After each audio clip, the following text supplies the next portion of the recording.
Well, good evening. Good evening, everybody. Good evening, and thank you for joining me in the Preachers Academy tonight. Thank you so much for joining me. I am Reverend Dr. Sherry L. Jackson, the founder, the creator of the Preachers Academy, and I am so glad that you are here with me tonight. When you come in, would you like, share, tag, invite somebody else into this space? You may not need it, or at least think you don't need it, but you may know somebody. Listen, it does not have to be a woman. Although we send to women, the Preachers Academy is not just for women. So when you get here, would you let me know where you are coming from? Would you let me know where you are coming from? Again, good evening. This is Reverend Dr. Sherry L. Jackson, affectionately called the Preacher's Coach. Well, I serve and support women in ministry, helping women in ministry to become damn good preachers. Yes, I help women to discover, to accept, and to master their call in the pew, the pulpit, and in public spaces. See, I'm not trying to get everybody in the pulpit, but I do want you to work in your God ordained assignment. In your God ordained assignment. That is so very important. I learned a long time ago that there is a place for everybody, and everybody has a place. And even if we are called to do the same work, I am clear. We have different skill sets, we have different personalities, we have different experiences, we have different education levels. But guess what? Has called each of us to a work. And so that means we shouldn't have any competition. We shouldn't have any comparisons or contrasts. So tonight in this free live training, we want to talk about living abundantly. Living abundantly. There are two ways. And I know that people say when you die, you're not going to take anything with you. I beg to differ. If you do not make a deposit in this earth, if you do not use your gifts, your skills, your abilities, your talents on earth, your potential, your possibilities, all of that goes with you. All of that goes with you.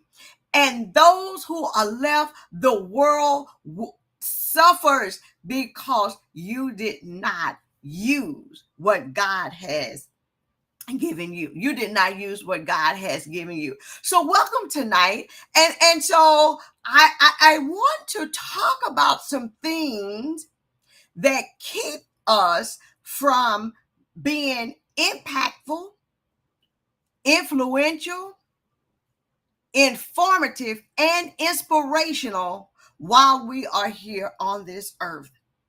My question tonight that I want to leave us with, do you want to live an abundant life?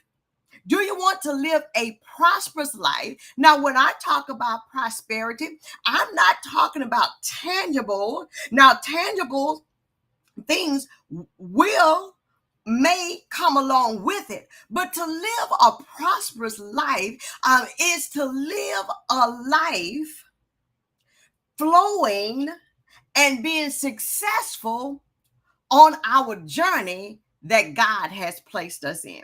To be prosperous is to live a life of ease, a life of a purpose, a life and being successful in our journey. That's what prosperous means. So when the text says, I wish above all that you prosper, that's not talking about I wish that you have houses and lands and all of these things, but that your journey is successful. And the way that I've discovered to have a prosperous journey is to move in the things that God has called Me too. And so tonight we want to talk about, how do you live a prosperous life?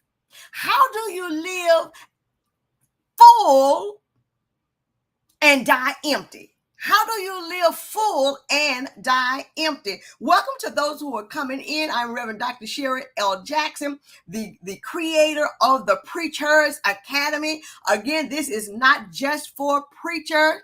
If you are a leader, if you are a teacher, whatever God has called you to, my goal and my vision is for everybody to walk in their God-ordained assignment. I contend that many people will die full. They will die full. Now, Sherry, what are you talking about, this dying full? They will die with all the things that they should have deposited on earth. They will leave without ever making an imprint. And so tonight, I want to help us to understand what may be preventing you, and then how to move forward. I have something that I've curated and I've put together that is going to help those who are really tired of dancing by somebody else's drumbeat. Dr. Howard Thurman has this essay, The Sound of the Genuine, the sound of the authentic self, your authentic self. And he says this: you are the only you that has ever lived. You are the only you that has ever lived. Your idiom is the only idiom of its kind in all existence. And if you cannot hear the sound of the genuine in you, you will all of your life spend your days on the ends of strings that somebody else pulls. I need to say that again. Welcome to y'all coming in. Let me know where you hear from. Dr. Howard Thurman says, you are the only you that has ever lived. Your idiom is the only idiom of its kind in all of existence. And if you cannot hear the sound of the genuine in you, you will all of your life spend your days on the end of strings that somebody else pulls. My God, if we don't hear, feel, and know the sound of our own genuine, if we do not feel and know and hear our authentic selves, we will always be on the end of strings that somebody else pulls. Listen, I'm not here to fuss. I'm here to tell my own testimony, because I know what it feels like to be pulled for someone else to control the narrative, to control the strings. And if you do not take control, you will always, he says, you'll spend your life on the end of strings that somebody else pulls. I don't know about you,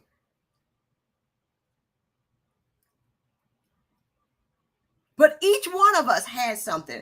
David says that we are fearfully and wonderfully made.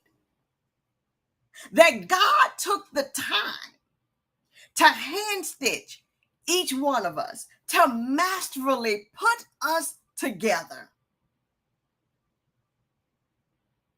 God has given each one of us what we need, but we must be able to hear it. We must be able to feel it.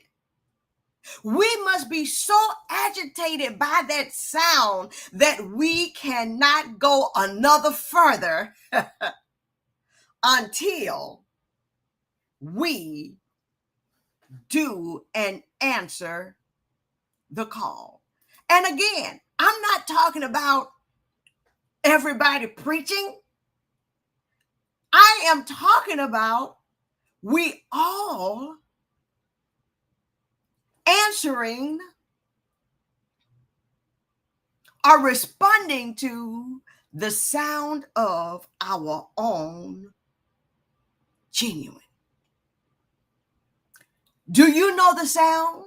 Do you know your sound? Are you listening, or has the sound of your own genuine, your authentic self, is it drowned out by other things?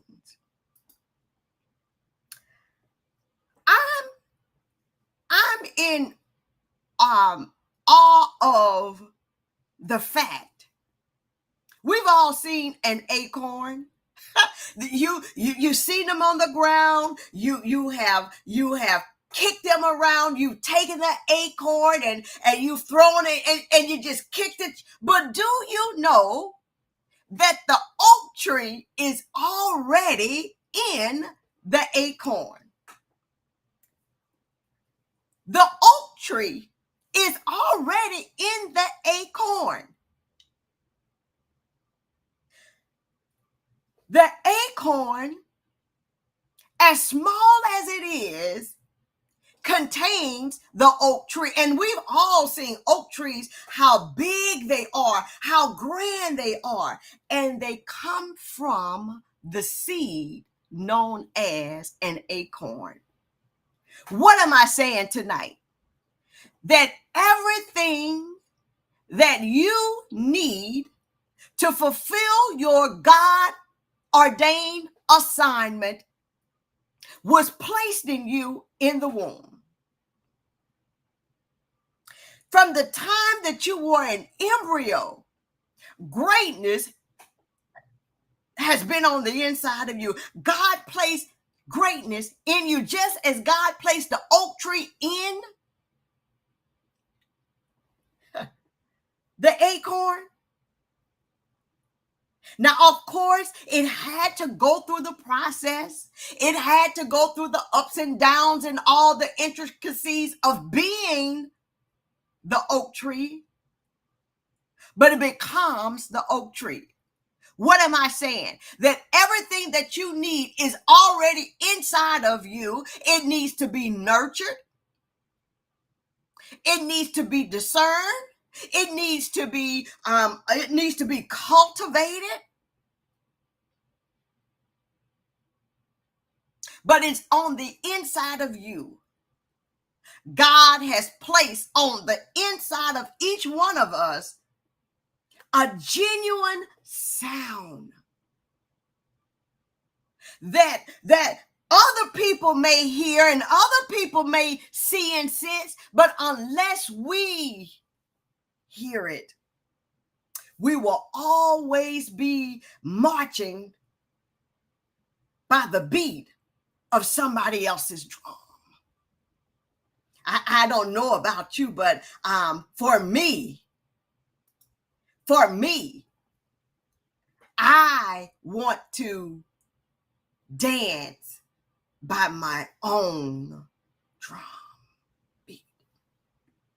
So it's on the inside of you, and perhaps you're saying, well, yeah, I hear all of what you're saying, Coach Sherry, but how do I get there? How do I hear? What is stopping me from moving ahead? Why don't we listen to our own sound? Why don't we move forward in our with our own sound? I want to leave us with 3 reasons tonight. Write this down, do what you need to do. But I want to leave you with 3 reasons why we don't listen to our sound. Many people will take their gifts, their potential, their possibilities to the grave with them. Oh, the cemetery is full of potential. It's full of what could have been. But 3 reasons why it didn't take place: fear, flawed traditions, and faulty theology. Did you hear me? Fear, flawed traditions, and faulty theology. So what am I talking about? Let's go through each one of them. Am I talking good tonight? Because I'm not getting any feedback, and I know that you're here, but just say amen or share it. I don't buy anything of what you're talking about. Just let me know where you're coming from. Just let me say amen, say out, say something. The number one reason why people don't move forward in their dreams is fear. Fear is the number one dream killer. Thank you, Devin. Thank you, Mr. Foster. Thank you for letting me know that you're here. The number one dream killer is fear. Fear is a feeling of anxiety concerning the outcome of something or the safety and well-being of someone. Fear is a feeling of anxiety about what could happen. It is an unhealthy anticipation of a negative outcome or safety of well-being of someone. Now, there's healthy fear and there's unhealthy fear. And right now, I'm talking about unhealthy fear. Fear is the number one dream killer. Can somebody put that in the comment section? Fear is the number one dream killer. What do we fear? Why don't we move forward? Why don't we answer the sound of the genuine inside of us? We fear folk. We fear people. We fear our parents. We fear what friends may say, enemies may say, the pastor may say, the church people may say, our co-workers may say. We fear the negative outcome. If I move forward in this vision that God has given me, if I move forward in my call, then people may stop talking to me. People may dismiss me, ignore me. You shouldn't be doing that. We fear folk. And our fear of folk keeps us stuck and will cause us to take the dreams, to leave this world with an unfulfilled assignment. And I don't care how many people are called to do what you have been called to do. They cannot do it like you. They will not do it like you. Why? because you have an imprint, you have a fingerprint that the other one does not have. What I understand is just about I know in many places, certainly here, if there is a CVS on one corner, there is a Walgreens on another. CVS and Walgreens look like they gravitate to each other. They do the same thing. They sell the same products. But everybody doesn't like CVS, and everybody doesn't, and some people don't like Walgreens. But it doesn't stop them from doing. It does not stop them from doing what they have planted themselves to do. Because here's the truth of the matter. You are not called to everybody. When you think that you are called to everybody and you try to pour into everybody, you will be ineffective. You will be ineffective. The sound of the genuine on the inside of you is specific. So we fear folk. We feel failure. What if I don't get it right? What if I'm not good at it? We feel failure. Let me tell you something. Perfectionism will get you nowhere. Many people don't begin their journeys. They don't hear the sound. Or if they do hear the sound of genuine on the inside of them, they don't move forward out of fear of failure because they want to get everything perfect. Perfectionism is a dream killer. Perfectionism is a dream killer. You will never get started looking for perfection. You will never move forward looking for perfection. So what if you fail the first, the second, the third, fourth time?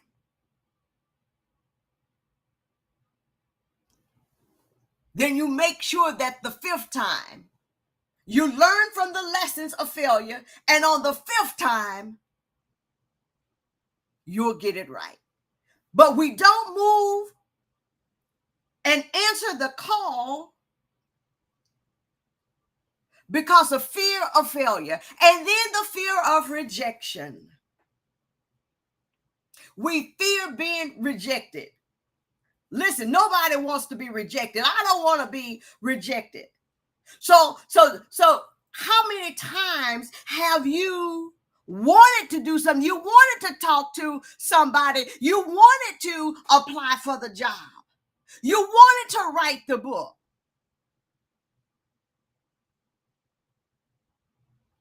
But you don't. Because you fear rejection. You fear that people will not accept you. Listen, I get it. There are many opportunities that I did not go after because I didn't want to hear the word no. But let me tell you something. Hearing the words no in those instances saved me from being in places and positions God had not assigned me.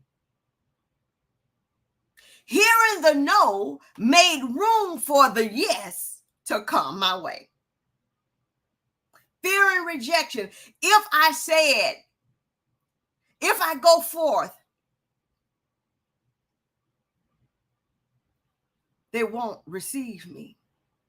And then there's a fear of change. Answering the call, hearing the sound of the genuine in you, and taking control of the strings will require you to move, may require you to change people, places, and things. We often stay in places that are harmful, that are death dealing instead of life giving, because we don't want to change. Because we don't want change. And then finally, there is a fear of self.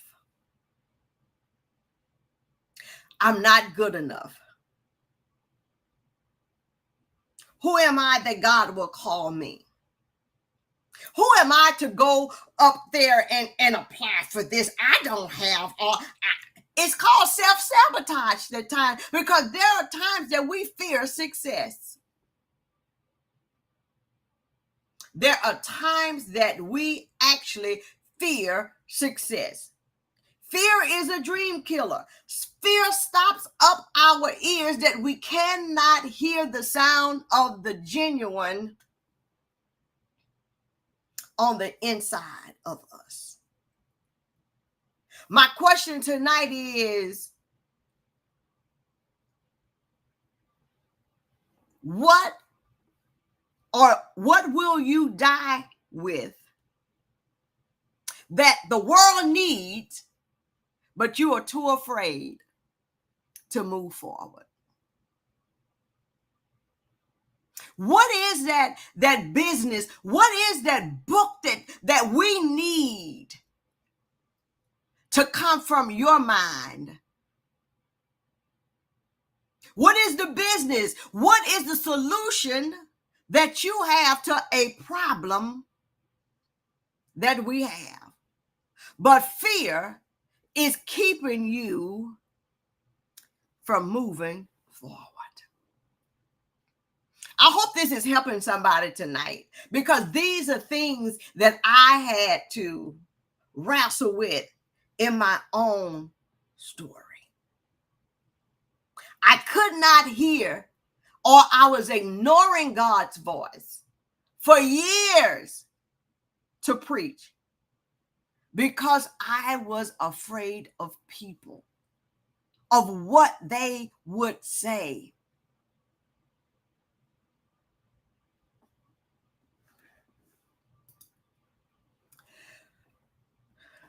The second thing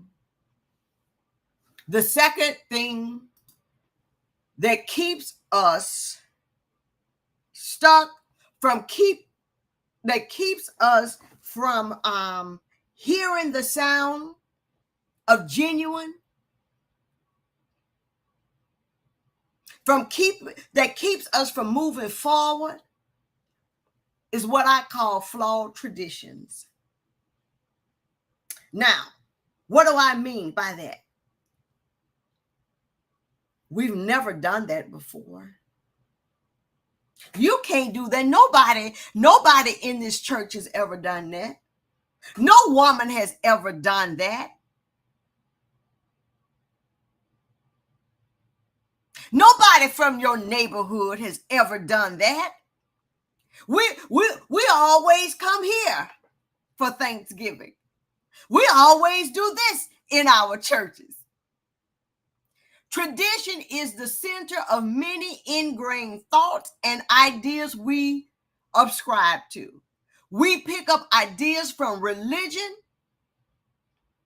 and our views of ourselves as a nation or collective. Let's talk about this. Let's think this through. Let's think this through. There are things that we are living with, and we refuse to let go of them because our mamas gave it to us. Our daddies, our grandparents gave it to us. The church folk gave it to us. And we saying, it was good for my old dear mother, and it's good enough for me. Well, no, there are times when it may have been good enough for your dear old mother, your dear old father, your dear old Sunday school teacher, but it ain't good enough for you.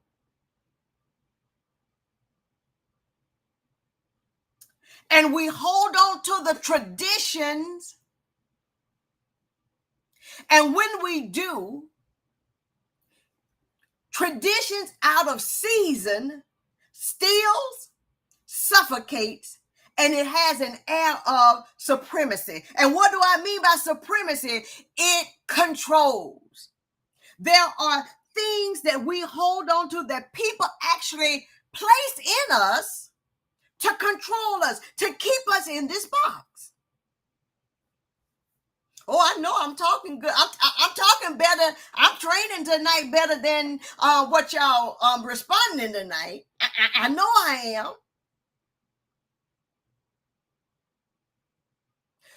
When that thought, when that belief, when that action no longer serves you, you got to let it go. Because it is death dealing. It steals from you. It steals the joy of you moving and doing what God has called you to do. Listen, I got passionate speech tonight because I was right here. I was right here. I did not answer my call to preach for years. Why? Because the tradition of the church said that women were not to preach.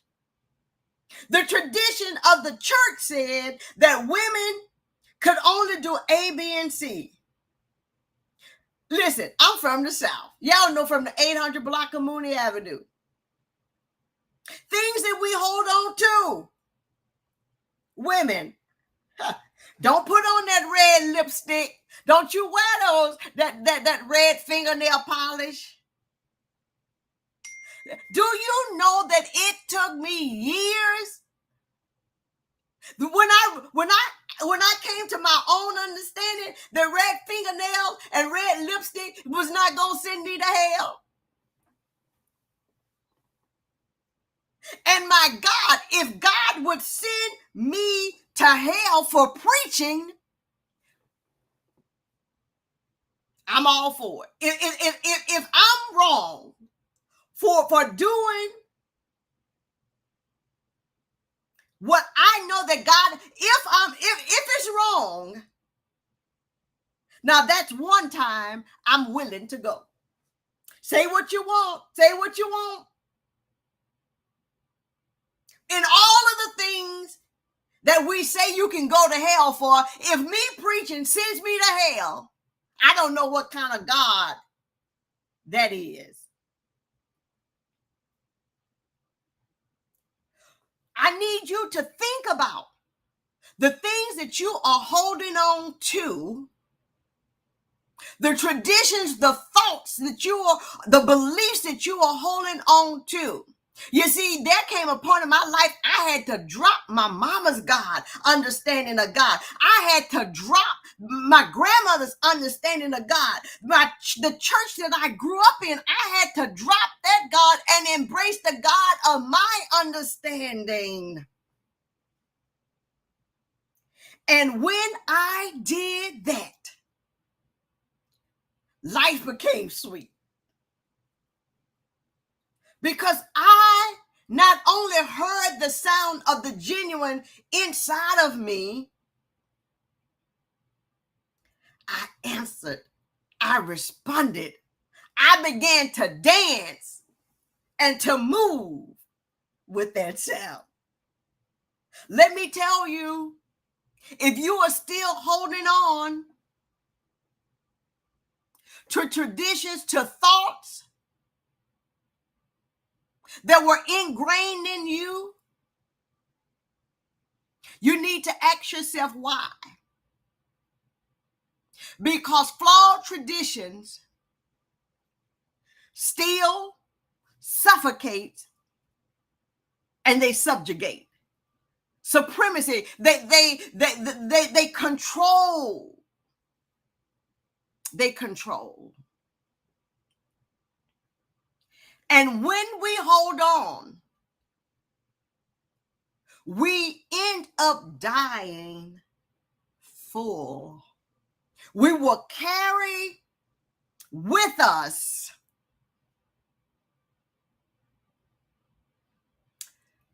what we should have deposited in this earth.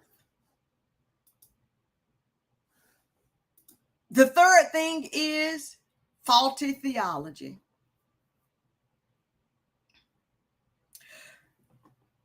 What we believe about God dictates what we believe about ourselves and humanity.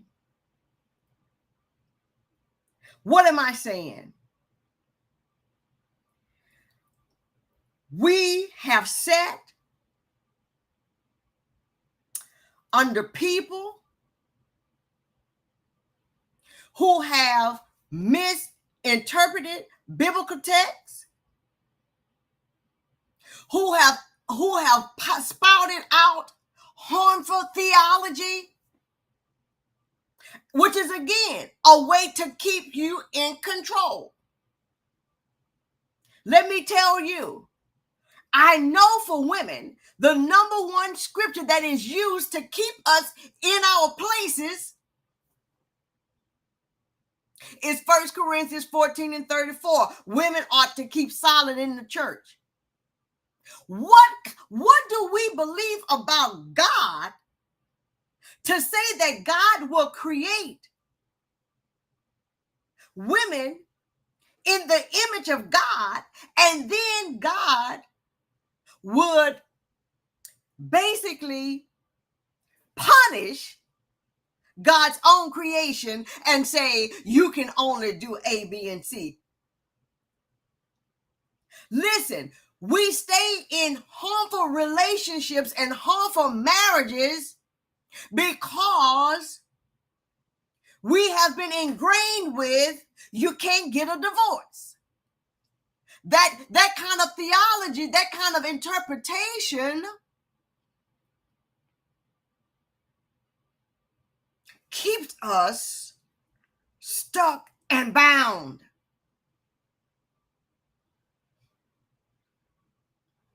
What we believe about God, if we believe that God is just one to say, do this, don't do this, I'm gonna send you to hell for everything. Well, that's how you're gonna treat humanity. That's how you're going to treat your siblings. That's how you're going to treat your brothers and sisters. Because what you think about God is what you're gonna think about me. What I think about God is how I'm going to treat you.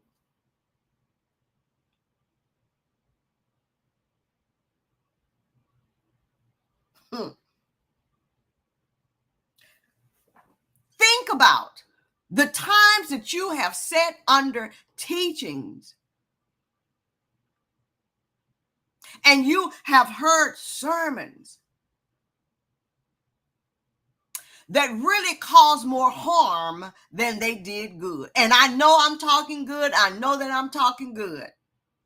Because preaching is the only thing that I know of we don't care about their paperwork. What do I mean about that? Who will go to a doctor? And let me tell you something. Moving to New Orleans, the way that I have been able to find my medical providers is I Google.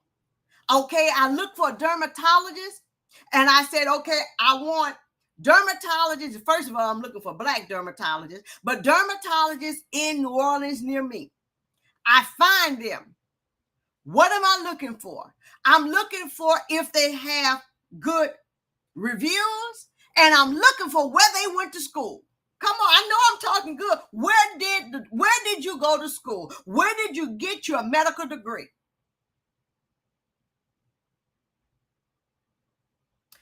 Because I needed to know that the person that I was going to care for my skin had mastered, had done the work to do this job. Oh, an attorney. We want to know, where did you get that law degree? But it's the preacher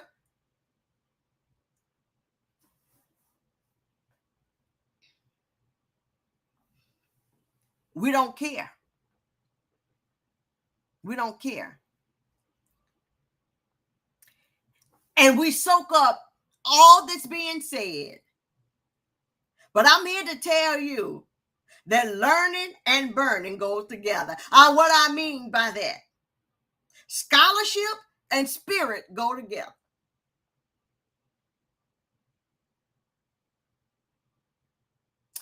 What you believe about God dictates what you believe about yourself. If you think that you are no more than a filter rag, that's how you're going to treat yourself. If you think that you are made in God's image, that's how you're going to treat yourself, regardless of if somebody else tell you that you are less than.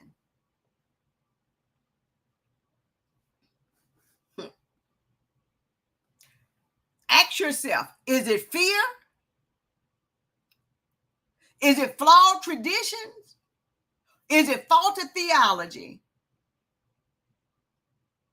that has stopped up your ears that you cannot hear the sound of the genuine on the inside of you? Because if you can never hear the sound of the genuine, you will always be at the end of strings that somebody else pulls.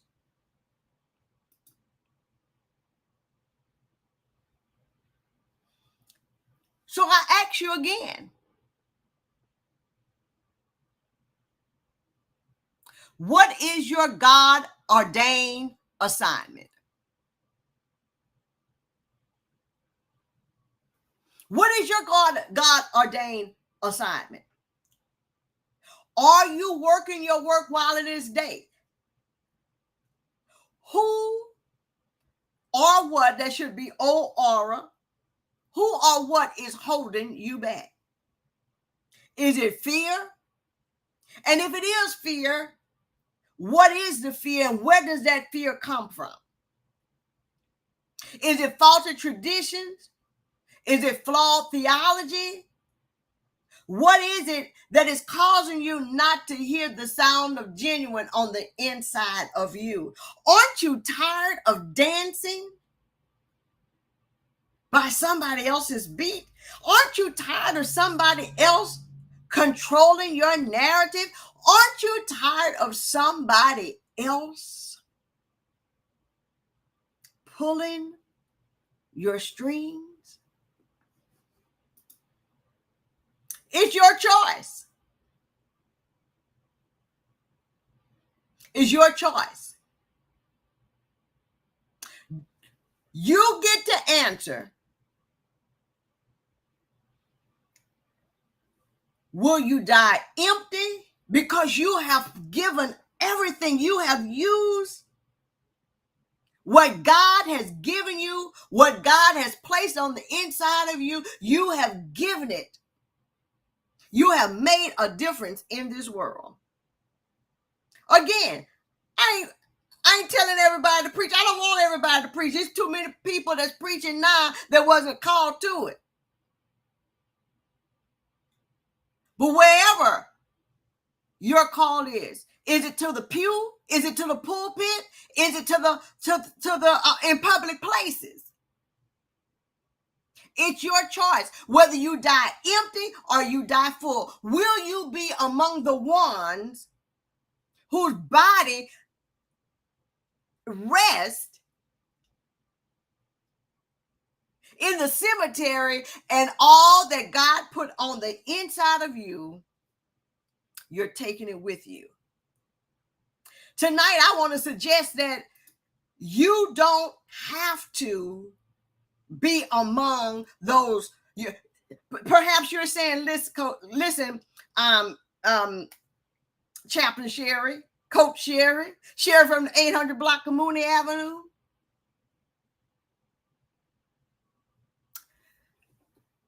I want to hear, but I need to be able to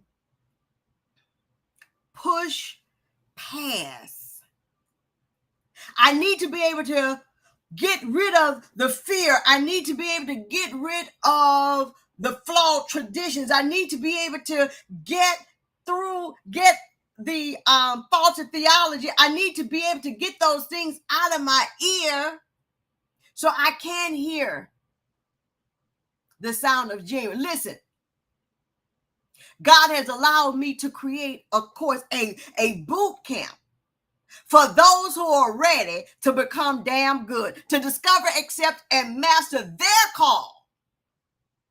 Their call. Whatever it is, I don't care if it's to be an accountant. Do you know that listen, you do not want me to, that ain't my lane. Being an accountant is not my lane. But those who God has called and given those gifts, but they are not doing it,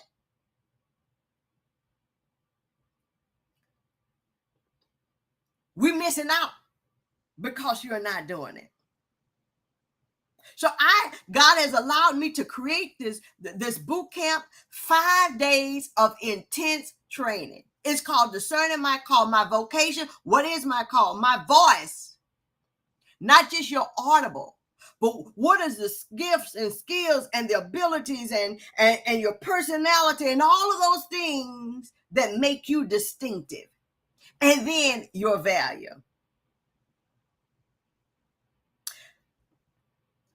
I'm only looking for a few. I'm only looking for a few people who are ready to invest in themselves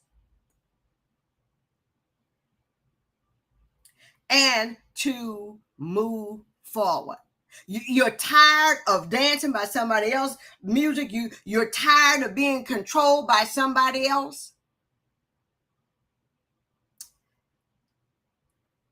I'm not looking for, I'm ready to invest in those. My time, my energy, all that God has placed inside of me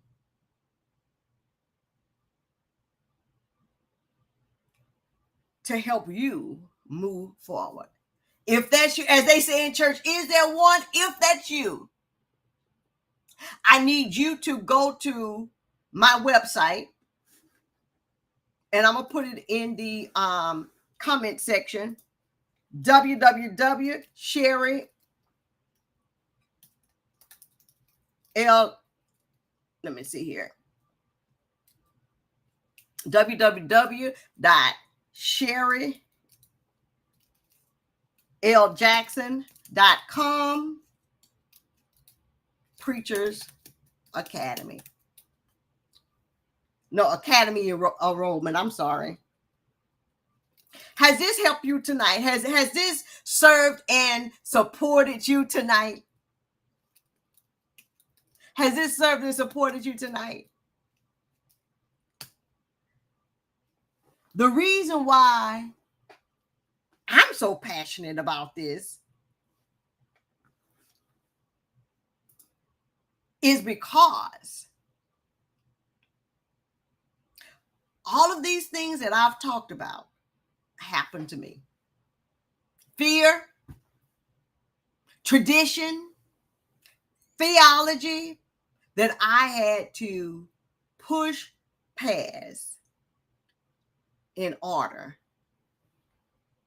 to do the work. Listen, that's all I have tonight. If you have not